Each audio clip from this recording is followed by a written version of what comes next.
Ladies and gentlemen, welcome back to Bring On the Bad Guys, the show where we take a look at the most nefarious villains in all of comic history. Today is the final episode of Season 1, which of course focused on Marvel villains primarily from the 60s, although we tweaked that a little bit in terms of including some historic villains from the likes of Captain America and Namor.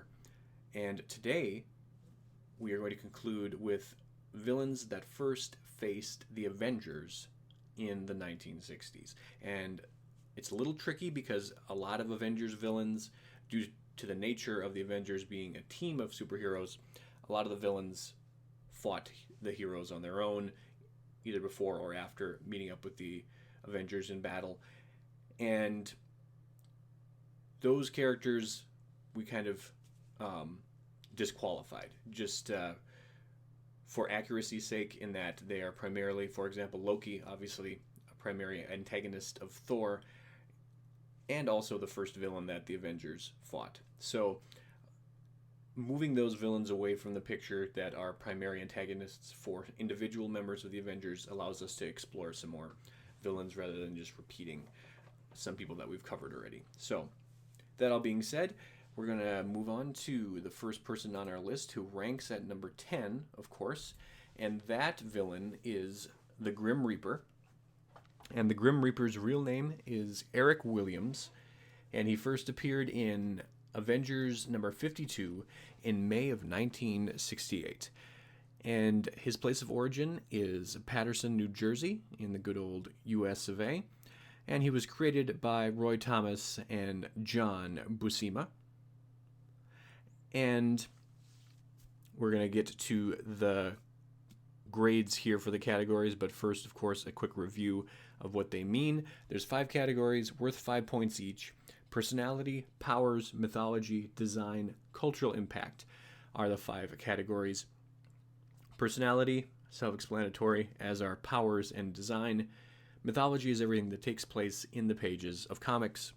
Cultural impact is everything that takes place off the pages of comics that has to do with this character. So, do they appear in video games? Do they appear in movies? Do they appear in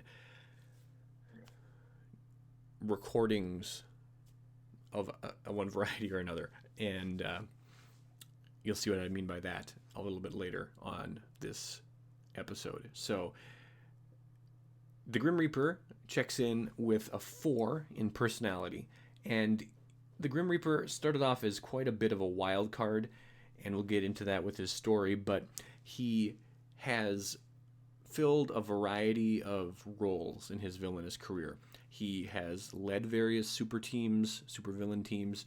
He has been a mercenary. He has been employed by criminal organizations that span the globe.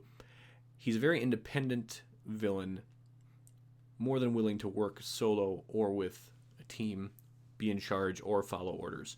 So even though his actions can sometimes turn to the unstable side, he ends up having a very strong personality most of the time. So that's what earns him a 4. His powers are a 2. So he actually has a scythe attached to the end of his right arm in place of a hand, and that scythe is weaponized. But aside from physical training and staying healthy and at peak agility and strength for a standard human being, he doesn't have any extra powers. So he has, of course, the scythe, but that is a weapon, even though it is attached to his body, and not an intrinsic power that he has. So he gets a 2 for that category.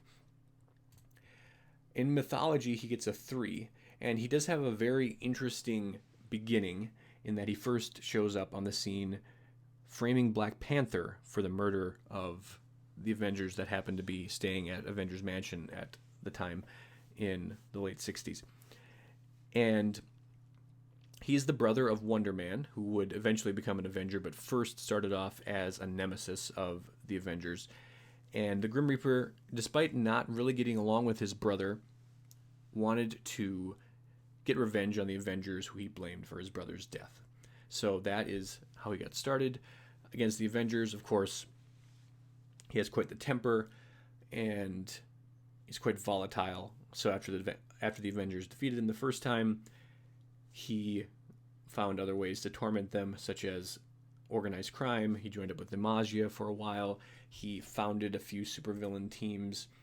He worked with the Tinkerer and Ultron, Hydra, the Sinister Six. He founded the Lethal Legion, so he really all over the map in terms of where he showed up next. And that is what leads to his score in this category. Design sits at a 2, and that's primarily because he has these ridiculous wing-looking things on the side of his cowl. And sometimes, if you look at it in the right light, it can kind of provide a cool effect, but a lot of times they just look oblong and weird and out of place. So he only snags a 2. Cultural impact, he actually has not appeared in the MCU or on the big screen at all. Neither has his brother, Simon, aka Wonder Man. But he has shown up in animated shows such as Avengers Assemble, Avengers Earth's Mightiest Heroes, Avengers United They Stand.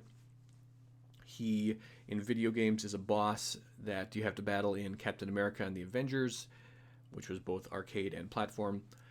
He's a playable, unlockable character in LEGO Avengers, and he was also a boss character that you had to fight in Marvel Ultimate Alliance 2.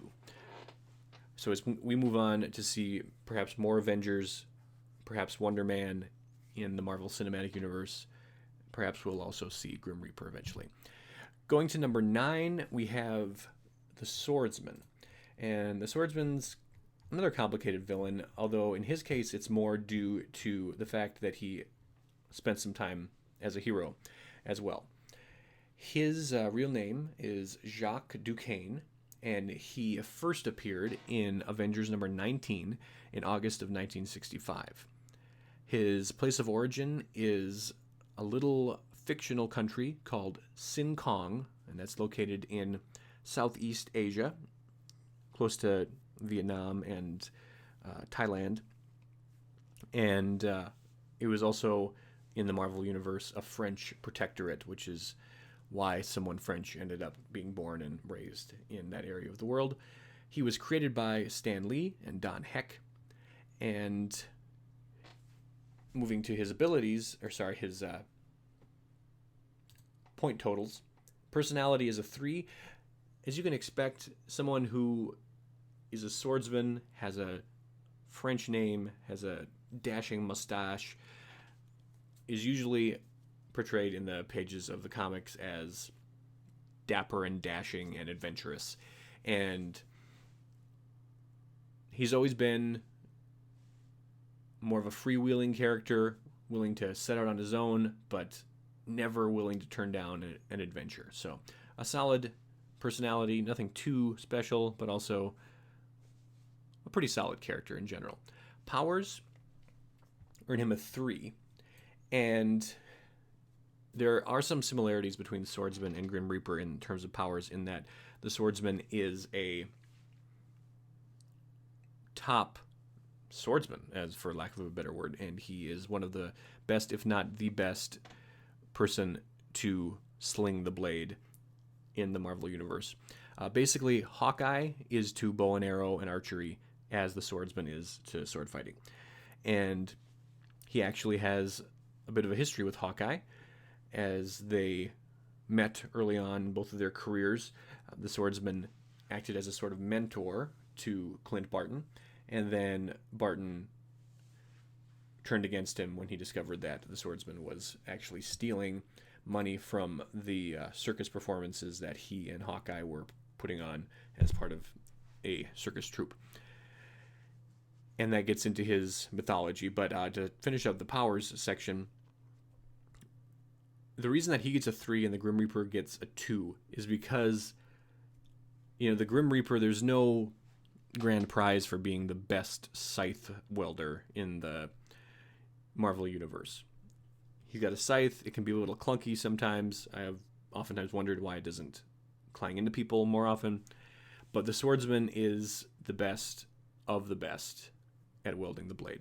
And that, combined with his other athletic abilities and his shrewdness, and also the various weapons that he has added from time to time to his swords.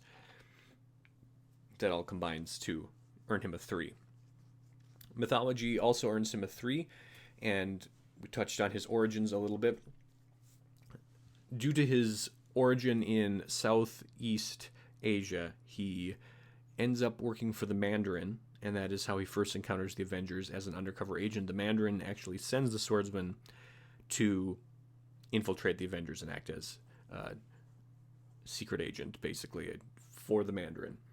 And he is kind of admitted as a member of the Avengers, but they eventually figure out that there's something amiss and that the Swordsman is not who he says he is, especially when Hawkeye says, yeah, we can't trust that guy. And he's defeated, and he has kind of waffled back and forth between hero and villain since then. He teamed up with Mantis, who you know from Guardians of the Galaxy Volume 2, and some of her first appearances, and actually approached the Avengers with Mantis and asked for membership in the team again. This time, Swordsman was a little more honest about it, but he has waffled between good and evil for the majority of his career. Moving to cultural impact, he gets a 3, and that is because he's shown up on a bunch of animated shows, primarily Marvel superheroes and Avengers United They Stand, and he is a playable character in the Lego Marvel video game world.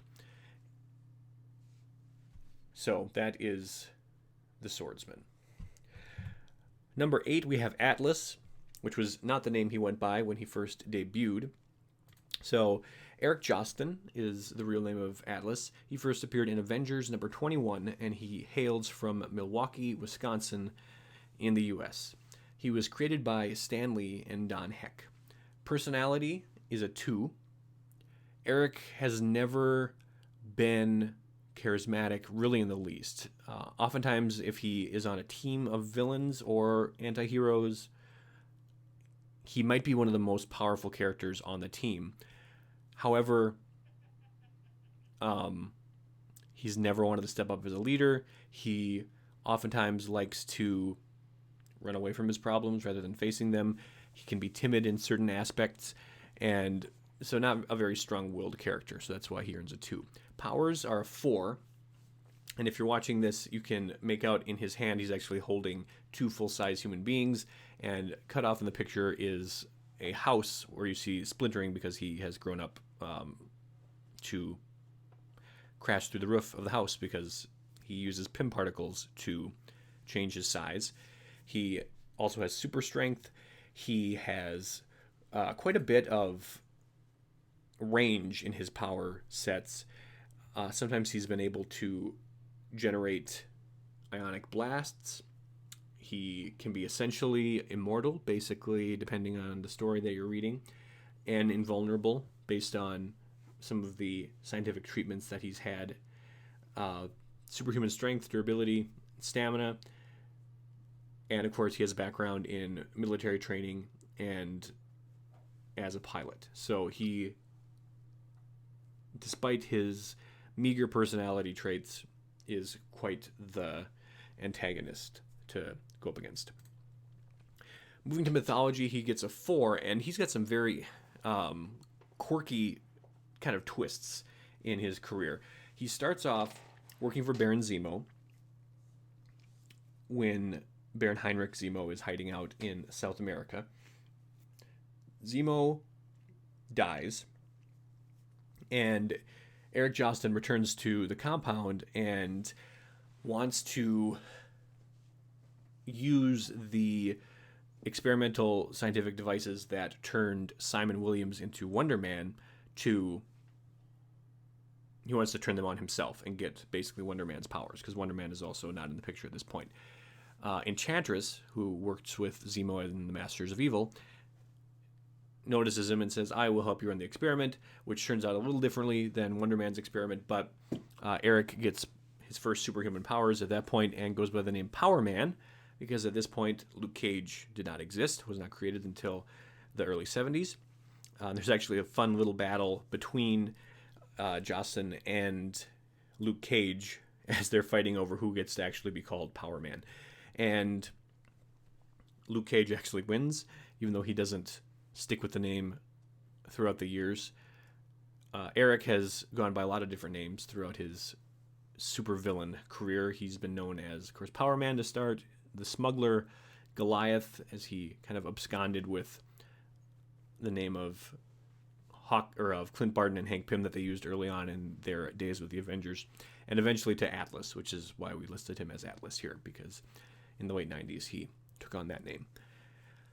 And he's shown up in significant spots in quite a few different areas. Marvel Zombies, House of M, Old Man Logan.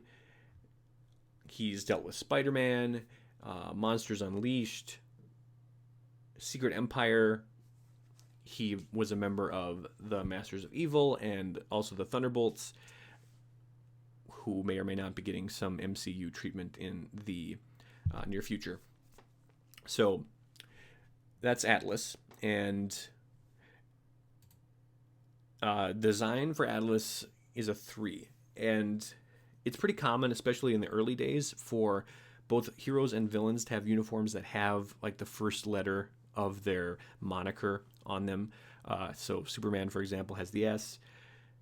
Hawkeye has the H in his helmet, cowl, and so on and so forth. Atlas, to his credit, has incorporated the A for Atlas into his uniform in a way that doesn't look particularly gaudy or out of place. Apocalypse also starts with A, and in his early days he had the belt with an A on it, which seems really out of place for an ancient mutant who is thousands of years old, who is from Egypt. But Atlas does a good job with that, and he's had some kind of fun costumes over the years, and some quirky ones, but for the most part, decent job with the costume department. Cultural impact is a 2, and he hasn't really shown up in a lot aside from the comics. In video games, he has appeared as a part of the DLC pack in Marvel Avengers, the Lego game, and also he showed up in the, I believe it was a Sega Saturn game from the 90s, Iron Man and Exo Manowar in Heavy Metal. He was one of the supporting characters in that.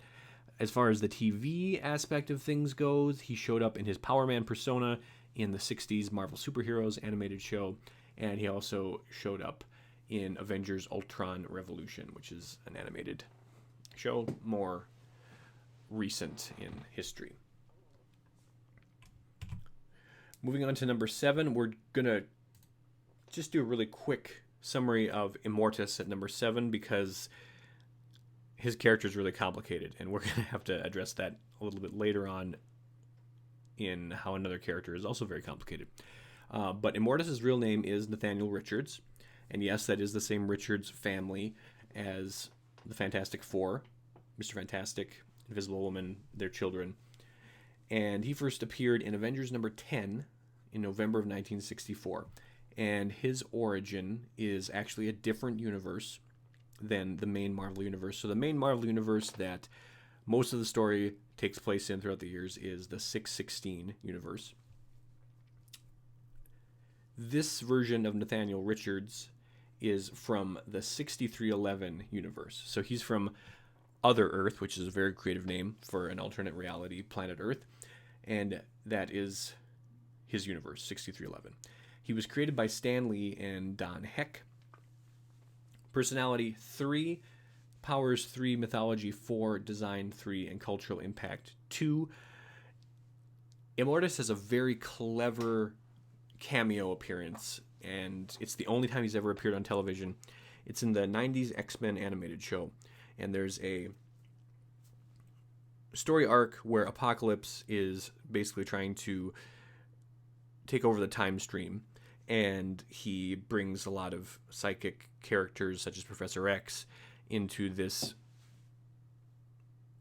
place that's outside of time.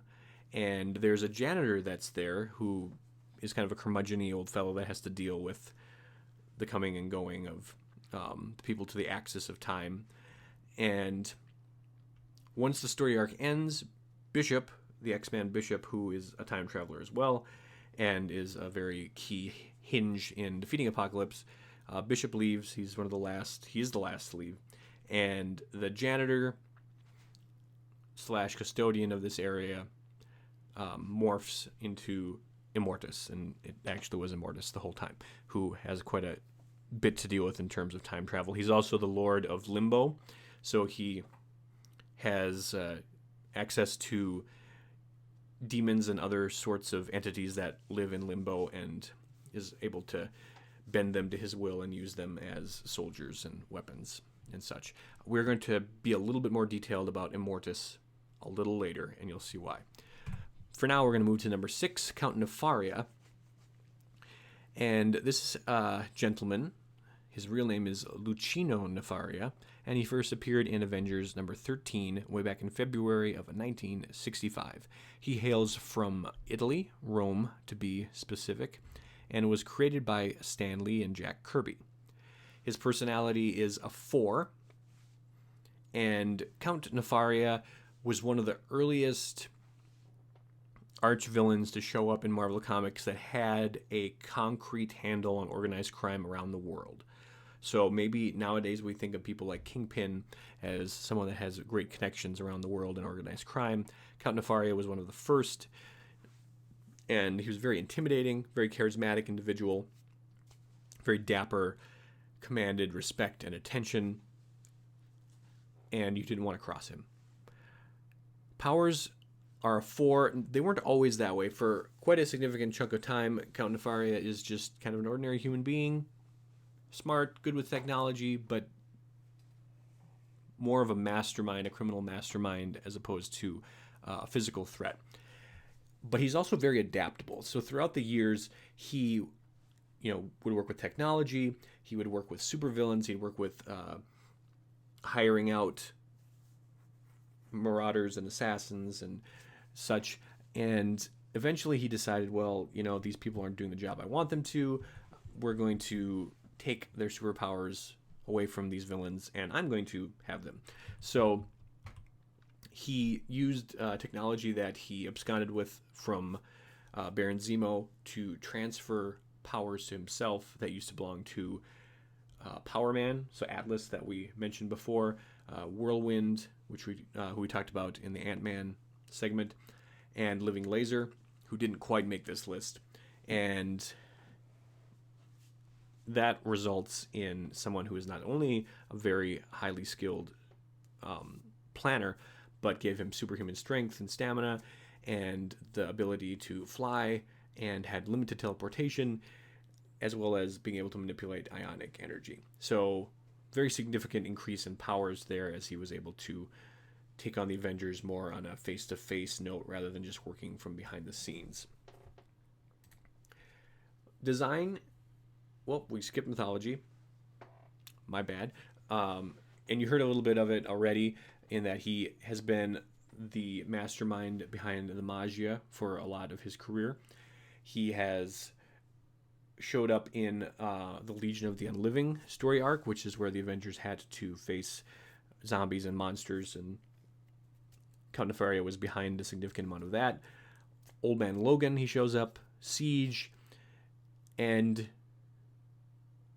he's I wouldn't call him a one-note villain, but doesn't have the nuance that some other Marvel villains, like someone like Doctor Doom or Loki, for example, or even someone like Venom has. But always a threat, and you never really know where he's going to show up. So one day he might face off against the Avengers, then he might show up and put a wrench into Dr. Octopus's plans, or Daredevil, or Spider-Man. In fact, he's probably most well known for his appearance on the cover of the first regular X-Men magazine that featured the new X-Men team. So there was the Giant Size X-Men #1, which was the first appearance of this new X-Men team that was Wolverine and Storm and Nightcrawler and Colossus and some others. And then when they went back to the X-Men series, there on the cover was Count Nefaria facing off against the X-Men. So you see him in the background with a monocle, and that is probably his most famous image, because that is a pretty significant key comic for collectors. Moving to cultural impact, this is another Avengers villain that hasn't really shown up on the big screen at all. And that's interesting because we've had 4 Avengers movies, and essentially we've had 3 villains, and it's not something that we're able to really pin down as to why they haven't used other villains, but it'll be interesting to see how they move forward using actual big guns from the Avengers books.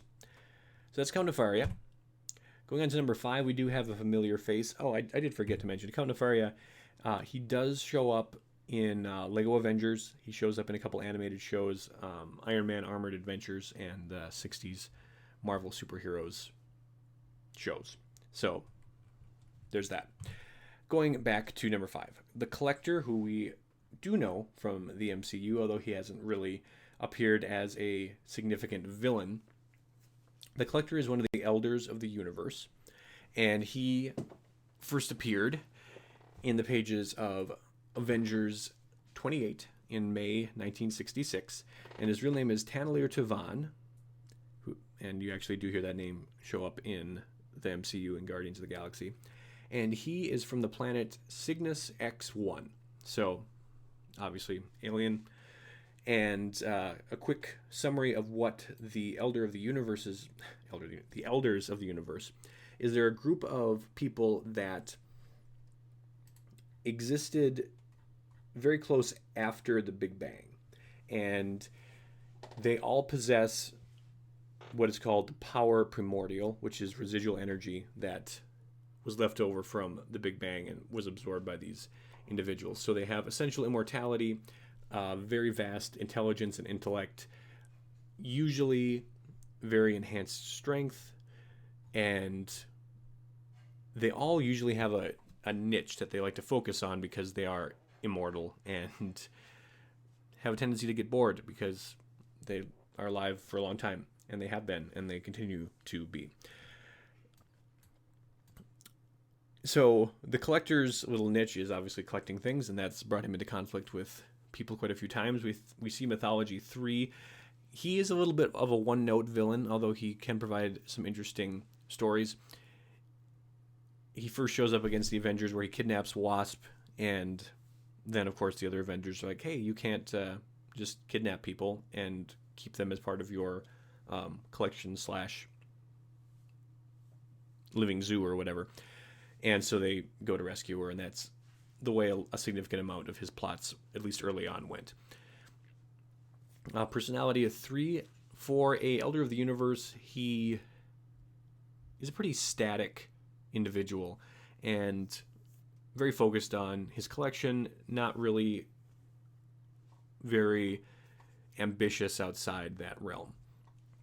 Powers are 4, and that is because of what I mentioned about the power primordial and the abilities that stem from that.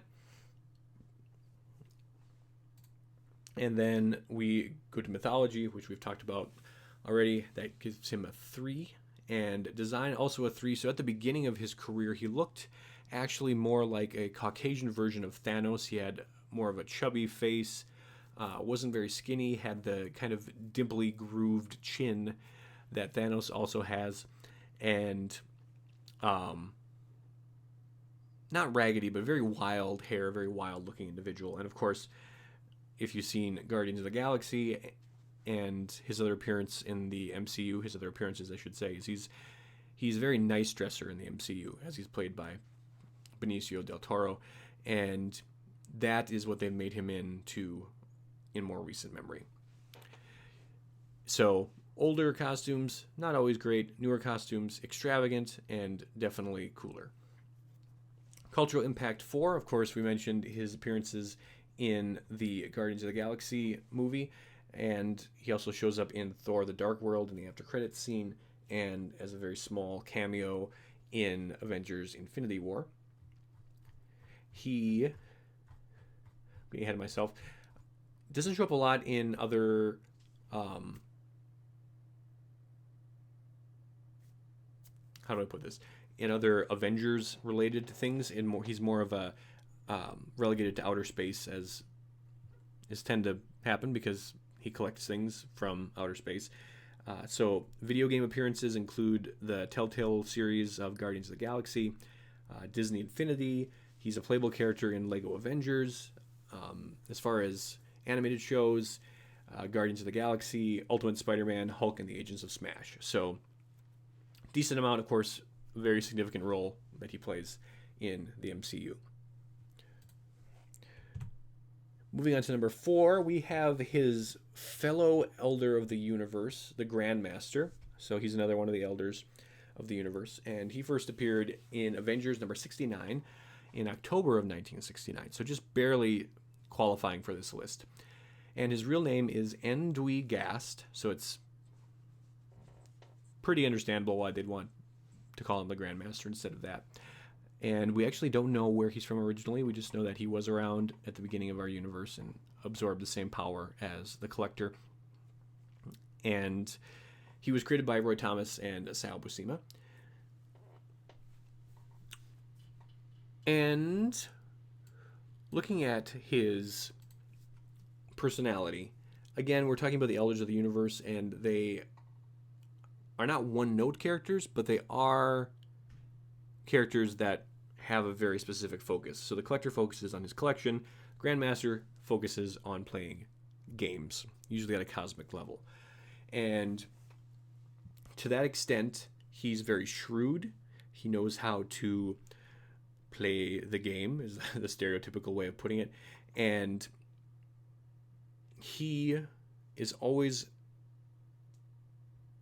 intricately planning his next move, because not only are the challenges that he offers to the heroes and villains on the table, but also the way that he connivingly wins and loses. Even when he loses, he can win at some point. So very conniving, very tricky individual, not someone that you want to find yourself on the opposite end of the bargain with, because he'll turn the bargain into something that benefits him.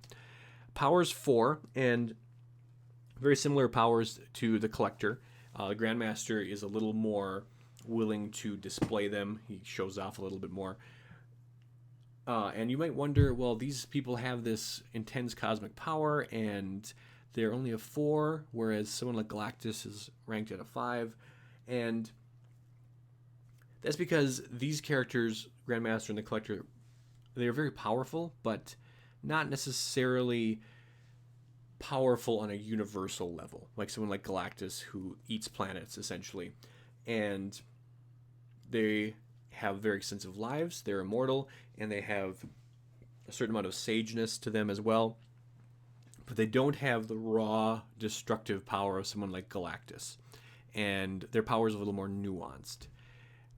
So yes, extremely powerful, but not quite at the levels of someone like Galactus, for example. Design is a 3, and in this picture you see usually the way the Grandmaster would depict himself, as he is immortal, so he can choose what to look like, is with a long flowing robe where he looks very well-to-do and in charge of everything, and that's the Grandmaster. And he's much more formal than someone like the Collector, who really just dresses to please himself. Cultural impact 4, of course, the Grandmaster also shows up in the MCU, not as a primary villain, but as a side villain in Thor Ragnarok. He's played by Jeff Goldblum. He's also shown up in the animated film Planet Hulk, which is the comic storyline that is borrowed from heavily in Thor Ragnarok. And he's shown up in the animated shows Ultimate Spider-Man, Guardians of the Galaxy, and Fantastic Four: World's Greatest Heroes.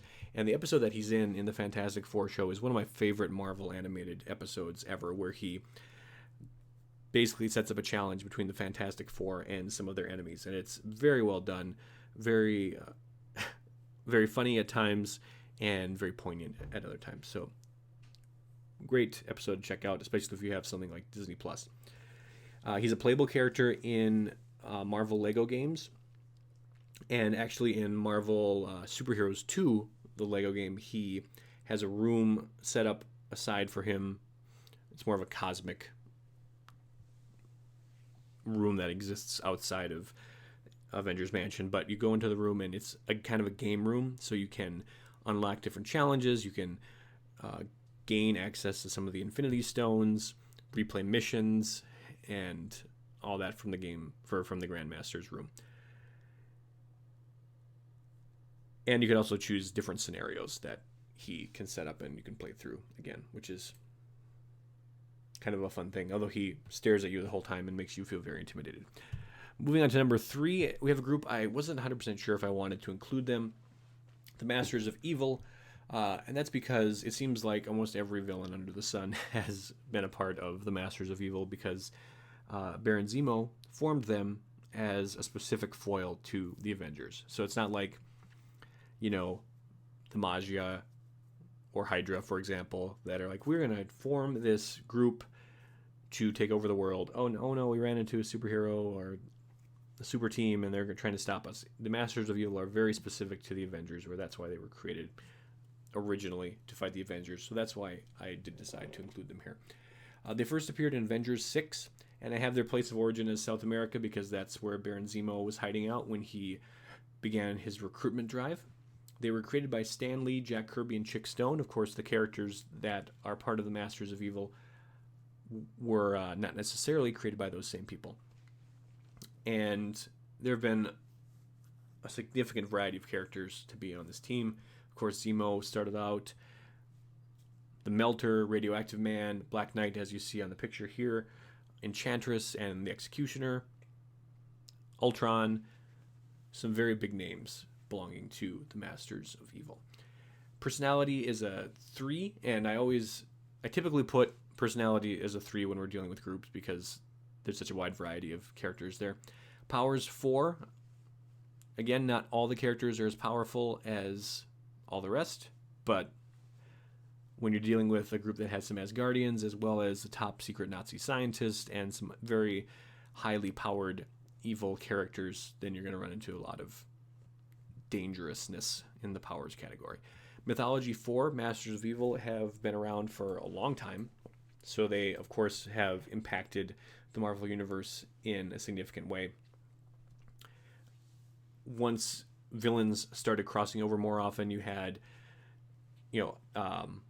Dr. Octopus come on board, so they would fight against Spider-Man, they'd fight against other entities and other groups, not necessarily even from the same planet, and there's a lot of interesting stories surrounding even their just recruitment drives, which we'll talk about one of to do with a villain in a couple more spots here. Design is a 3. Similar to personality, I usually just keep that at a 3 if we're dealing with a team. Cultural impact 4. Of course, they also show up in a bunch of Marvel video games and TV shows, not the MCU yet. And they're the main antagonists in Marvel Ultimate Alliance, which is one of my favorite, if not my favorite, Marvel video game. They are featured as a DLC pack in Lego Avengers, and that is Zemo, Enchantress, Executioner, Black Knight, Whirlwind, and the Melter. And they also show up in a bunch of animated shows such as Marvel Superheroes, 3 different Avengers cartoons, and Marvel Disc Wars. Kang the Conqueror is number 2. And now we can talk about Immortus a little bit as well at the same time. So Kang and Immortus are the same person, as you might guess, because Kang's real name is also Nathaniel Richards.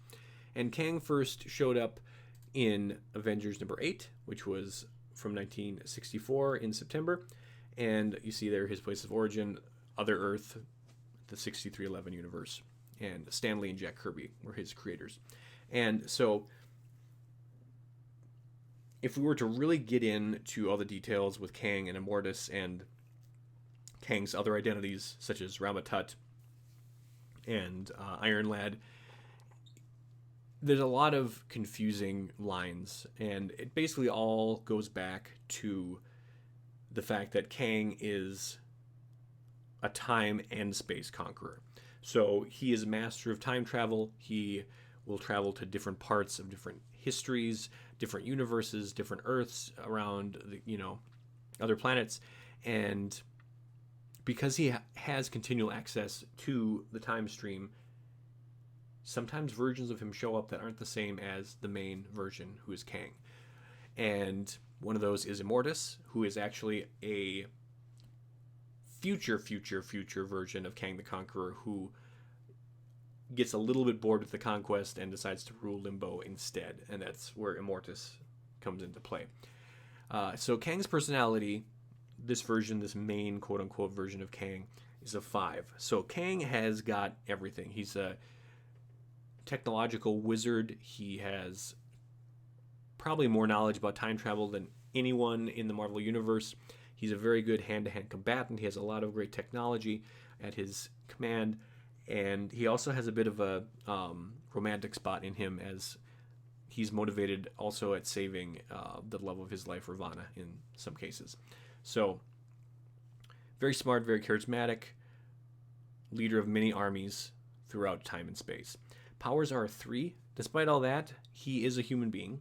So, all of his powers, per se, derive from technology, although he, of course, has mastered them to a significant degree and has used technology from across the multiverse and across time and space. So a lot of access to some remarkable technology puts Kang at a 3. Mythology, also a 5, because again, Kang, as complicated as his history is, definitely shows up at some very interesting points. In fact, his first appearance is kind of a standard early appearance, but then he shows up again later where he essentially kidnaps the Avengers, and the Avengers are like, what's going on? You can't just take us. And he basically just, kidnapping them, basically teleports them to his ship, and that's how powerful Kang is that we're dealing with.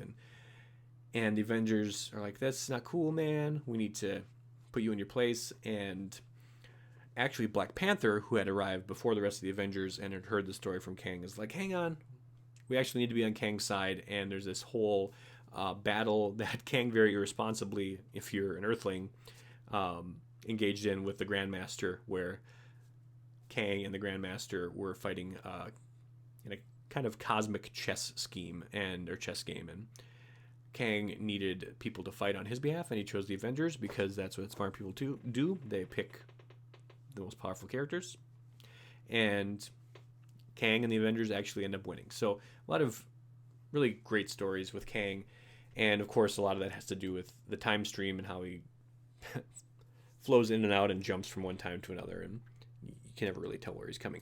Design is a 3. I've always had issues with the helmet he has. It just seems very clunky and not very futuristic at all. But he also has some other really cool outfits throughout the years, so I'm willing to kind of look the other way on that.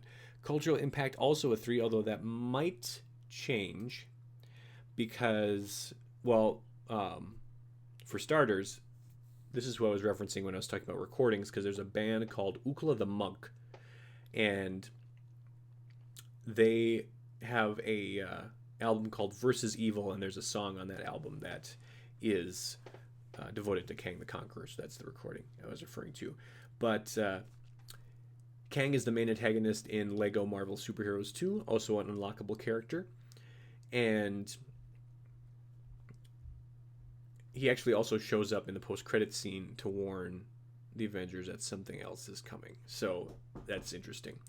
And moving on from there, he also shows up in Marvel's Contest of Champions and Avengers Alliance.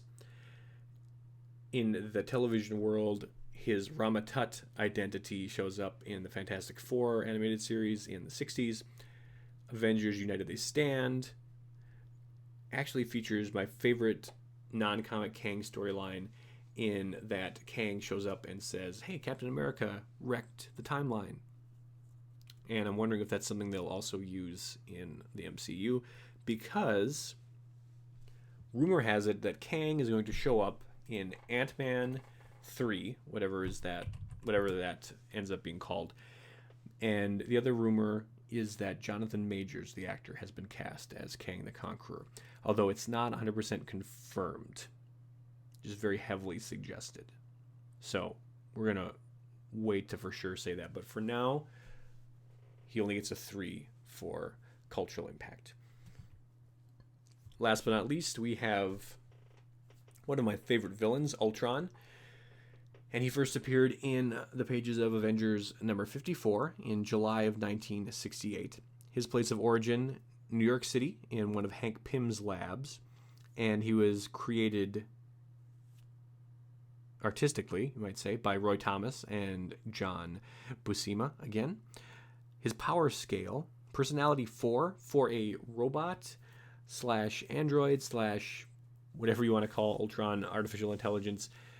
Very smart, very shrewd, very nuanced in his planning, and always shows up with an upgrade.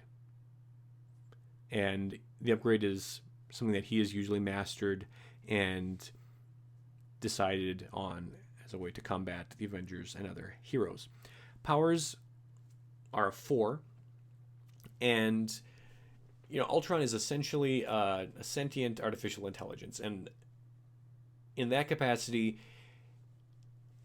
his body is essentially a shell. So he can, as is seen in the MCU, transfer his consciousness from one shell to another, which makes him extremely hard to stop and extremely hard to pin down. So his powers also can upgrade depending on what sort of body he is in. And if he adds weapons to his body, that's another aspect. He can also, of course, hack into servers, confiscate computer systems, and put himself in control of severely dangerous weaponry around the country and around the world. So a lot of weapons at Ultron's command if he wishes to pursue them.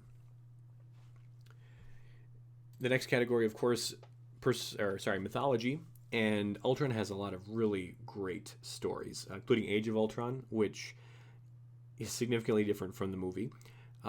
But the one we're going to talk about is his origin, because Ultron very nearly didn't exist, and he only existed because some of the writers at Marvel really felt awkwardly about a particular plot line. And this plot line was that the Avengers' butler, Jarvis, was going to betray the Avengers to the new Masters of Evil team that was commanded by someone called the Crimson Cowl.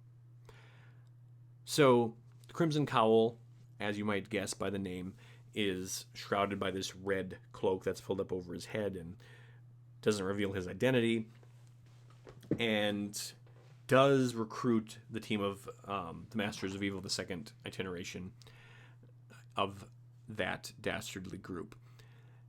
And as the story progresses, of course, the Avengers, get the upper hand, and the reveal is that Jarvis is actually the Crimson Cowl.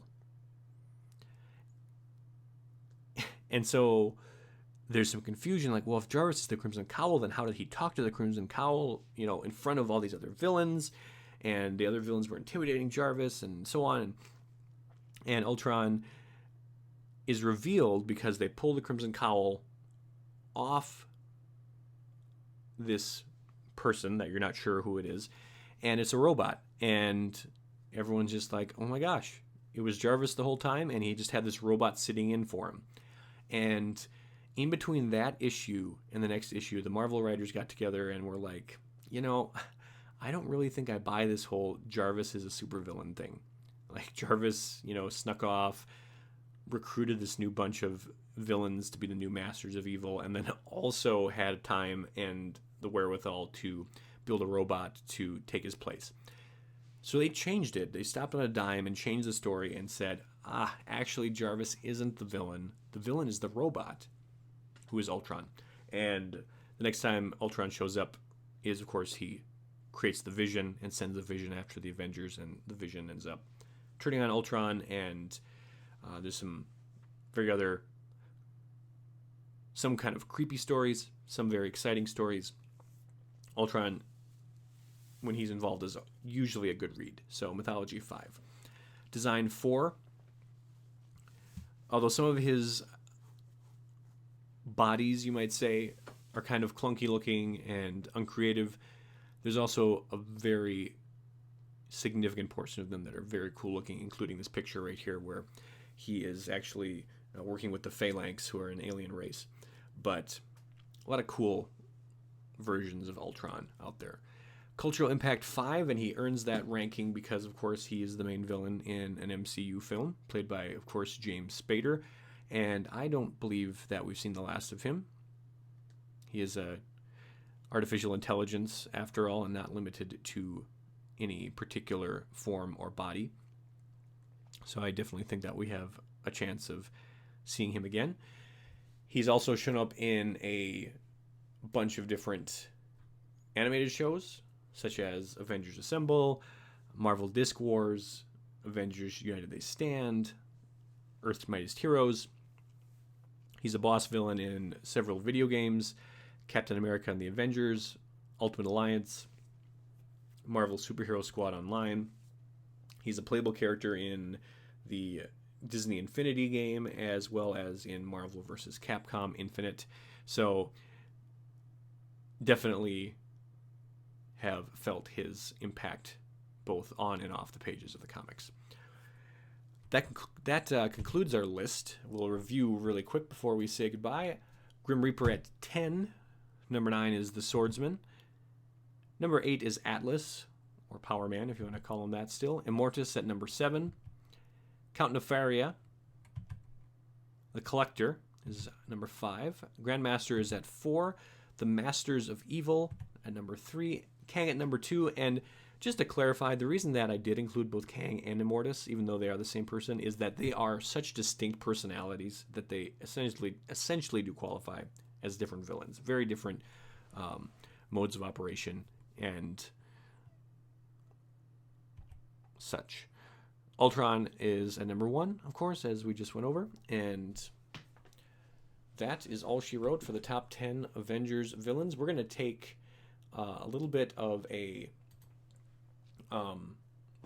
break in the series because this is the end, more or less, of season 1, and we are going to start up again with some DC villains in the next season. So heads up for that. Thanks for watching. Subscribe and take a look at our other videos brought to you by Daventry Studios. See you later.